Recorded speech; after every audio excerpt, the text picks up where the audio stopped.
Dear students अस्सलाम वालेकुम। आज हम आपको इस वीडियो में एक्सरसाइज 1.3 का क्वेश्चन नंबर 2 जो है वो सिखाएंगे, जिसमें हम देखेंगे कि रैशनल नंबर जो हैं उनको हम किस तरह ऐड कर सकते हैं। डियर स्टूडेंट्स, मैंने अपने पिछले लेक्चर में आपको समझाया था कि जो हमारे पास रैशनल नंबर्स होते हैं उनमें जो न्यूमरेटर और डिनोमिनेटर होते हैं वो कोई से भी इंटीजर हो सकते हैं। इंटीजर आपको पता है क्या होते हैं, माइनस और प्लस के नंबर्स होते हैं। तो नॉट नेसेसरी कि हमारे पास न्यूमरेटर के साथ ही माइनस की साइन हो, डिनोमिनेटर के साथ भी माइनस की साइन हो सकती है। बट जब हम इनको सॉल्व करेंगे तो ये जो साइन है ये ऑन द होल पूरी फ्रैक्शन की साइन होती है और ऑलवेज़ ये हमें न्यूमरेटर के साथ लगती है। ठीक है, अगर हमारे पास क्वेश्चन में ये डिनोमिनेटर के साथ भी दी हुई है तो जब हम इसको सॉल्व करेंगे तो हम साइन को सॉल्व करते हुए बीच में साइन शामिल नहीं करेंगे डिनोमिनेटर के, बल्कि हम उसको न्यूमरेटर के साथ लगा देंगे। कैसे, देखिए अभी मैं आपको सॉल्व करके बताती हूँ तो आपको पता चलेगा कि यहाँ पर मैंने देखिए यहाँ पर क्वेश्चन पहले हम उतारते हैं कि क्वेश्चन क्या है। अब आप देखेंगे तो हमारे पास दो साइंस आमने सामने आ रही हैं। ब्रैकेट का मतलब है मल्टीप्लाई, ठीक है, और जब दो साइंस आमने सामने हो और ब्रैकेट हो तो इट मीन्स कि ये आपस में क्या हो रही हैं, मल्टीप्लाई हो रही हैं, क्योंकि यहाँ पर दरमियान में कोई हमारे पास नंबर नहीं है, सिर्फ साइंस हैं। तो हम पहली स्टेप में क्या करेंगे, पहले तो हम इसका डिनोमिनेटर की साइन को न्यूमरेटर के साथ लिख देंगे, बिकॉज़ ये हमें यूज़ करनी ही न्यूमरेटर के साथ है। फिर हम इसको साइंस को आपस में मल्टीप्लाई कर देंगे, प्लस माइनस माइनस होता है, दो डिफरेंट साइन का आंसर हमेशा माइनस आता है। और उसके बाद हम इस अगली जो फ्रैक्शन है उसको इस तरह फ्रैक्शनल फॉर्म में लिख देंगे। अब हम देखें, करने का तरीका बिल्कुल वही है जो मैंने आपको पिछले लेक्चर में समझाया है कि हमने डिनोमिनेटर्स का एलसीएम ले लेना है। 2 टू ज़ 4 20 टाइम्स आएगा, ये 7 टाइम्स आएगा। फिर 2 10 टाइम्स आएगा, 7 हम ऐसे ही लिख देते हैं। 2 5 टाइम्स आएगा, 7 पर जाता नहीं है। फिर 5 1 ज़ा 5 और फिर 7 1 ज़ा 7 हमारे पास ये आंसर में आ जाएगा। तो हमें 2 2 ज़ा 4 होता है, 4 2 ज़ा 8 हो जाएगा, 8 5 ज़ा 40 हो जाएगा, और 47 ज़ा क्या होता है, 4 7 0 ज़ा 0, 7 4 ज़ा 28, यानी 280 हमारे पास एलसीएम क्या आएगा, 280। अब हम इस एलसीएम को यहाँ पर एक हम फ्रैक्शनल साइन बनाएंगे, उसके नीचे हमने लिखा 280। अब हम 40 को डिवाइड करेंगे 280 के साथ, जो आंसर आएगा उसको हम देखिए यहाँ पर हमने डिवाइड किया कि ये 2 ज़ीरो दोनों तरफ हैं, ये तो हो गया ख़त्म। 4 7 ज़ा 28, इट मीन्स कि हमारे पास क्या आंसर आ गया, 28। तो हम यहाँ पर सॉरी आंसर क्या आ गया, 7 को हम यहाँ लिखेंगे और इसको हम मल्टीप्लाई करेंगे -3 के साथ। तो हम यहाँ दो साइंस हैं तो सामने हम इसको ब्रैकेट में भी लिख सकते हैं। -14 जो है वो हम 14 को 280 से डिवाइड करेंगे, तो हम यहाँ पर करके देख लेते हैं तो इजीली हमें पता चल जाएगा कि 14 जो है वो डिवाइड हो रहा है 280 के साथ। तो 14 2 ज़ा 28 होता है, बाकी बचा 0, तो ये 0 आंसर में चला जाएगा। तो ये हमारे पास यहाँ पर आ जाएगा 20, और इसको हमने मल्टीप्लाई कर दिया 15 के साथ। तो वो we can use the calculator for calculation. हम मल्टीप्लाई कर देंगे 7 को 3 से और 20 को 15 से, तो हमारे पास जो है वो यहाँ पर आंसर बनेगा। देखिए यहाँ पर हम मल्टीप्लाई करते हैं, -21 हो जाएगा, और -20 को हम 15 से कैलकुलेटर की मदद से मल्टीप्लाई करते हैं ताकि आपको कैलकुलेटर का यूज़ भी आ जाए। 20 मल्टीप्लाई 15, तो हमारे पास आंसर आएगा 20 मल्टीप्लाई 15, इसको हमें आंसर आएगा 300। तो हमारे पास आंसर आ गया 300। यहाँ पर हम लिखेंगे 300। अब ये दोनों साइंस जो हैं ये माइनस की हैं, तो हम 300 में 21 जो है वो ऐड कर देंगे, बिकॉज़ जब हमारे पास सेम साइंस होती हैं तो वो ऐड होती हैं। जब हम इसको ऐड करेंगे तो हमारे पास आंसर क्या बनेगा, हमारे पास आंसर बन जाएगा 321, और साइन जब सेम होती हैं तो वही साइन आंसर में चली जाती है, और हमारे पास यहाँ पर आ गया 280। तो अब देखें क्वेश्चन जो है ये हमारा सॉल्व हो गया है और ये हमारा है वो आंसर आ गया है। तो इस तरह हमने क्वेश्चन जो है वो उसको सॉल्व कर लिया है।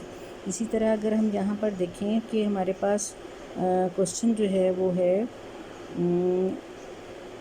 माइनस, यहाँ पर है -2, ठीक है, प्लस 7/11, और थर्ड वैल्यू है -4/15, -4/15। ये हमारे पास 3 वैल्यूज़ दी हुई हैं। अब हम 3 वैल्यूज़ को किस तरह सॉल्व करेंगे, ये मैं आपको एक क्वेश्चन जो है वो सिखाती हूँ।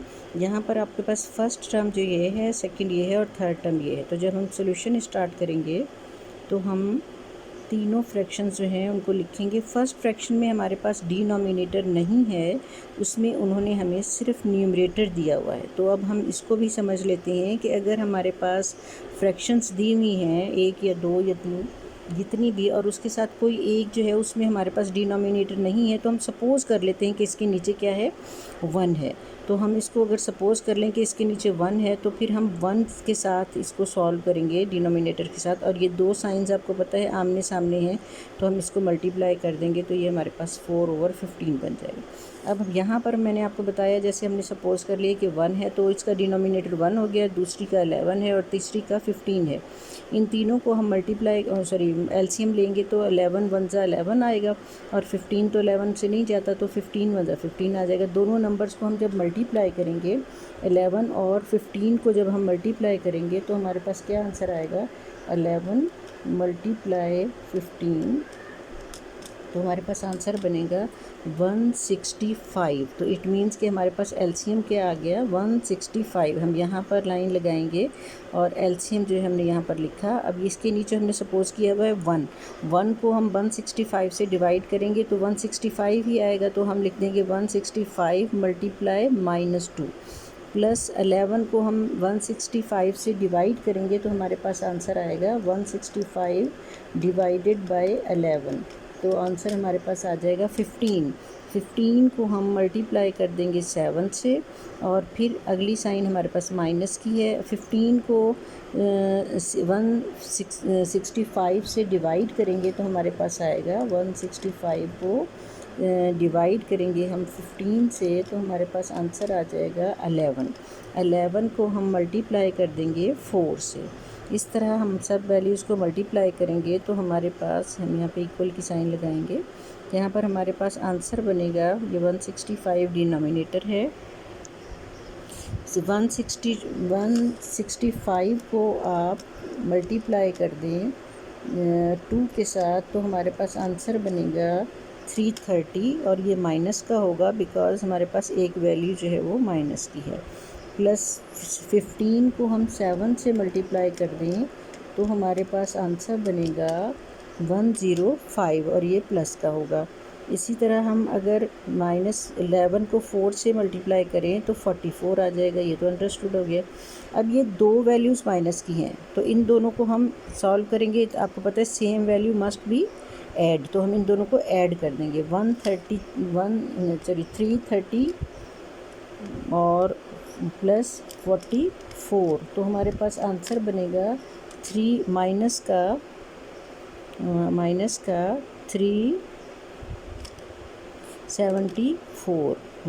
374 और प्लस का मेरे पास है 105, तो और नीचे मेरे पास है 165।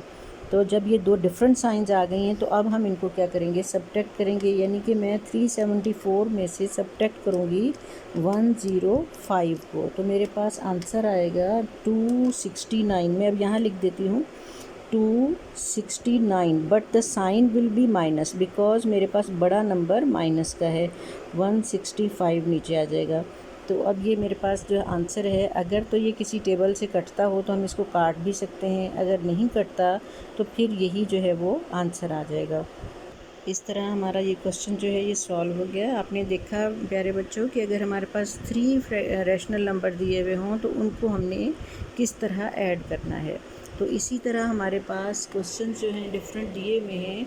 यहाँ पर हमारे पास 3/4 और +2/-2/5 और +-7/20 दिया हुआ है। तो आप देखें कि ये दो साइंस आपस में मल्टीप्लाई हो जाएंगी, तो यहाँ पर कॉमन साइन जो बन जाएगी माइनस की, और यहाँ पर भी ये दोनों साइंस आपस में मल्टीप्लाई होंगी तो साइन बन जाएगी माइनस की। ये बहुत ही ईजी क्वेश्चन है। 4, 5 और 20 का आप एलसीएम लेंगे तो 20 आपके पास आएगा। इस तरह आप, जैसे मैंने अभी आपको बताया है, आप क्वेश्चन को आसानी से सॉल्व कर सकते हैं। तो आप सॉल्व करें, और अगर आपको क्वेश्चन इनमें से कोई क्वेश्चन समझ ना आए तो आप कमेंट्स में मुझे लिखकर बताएं, मैं आपको इन क्वेश्चन को भी करवा कर समझा दूँगी।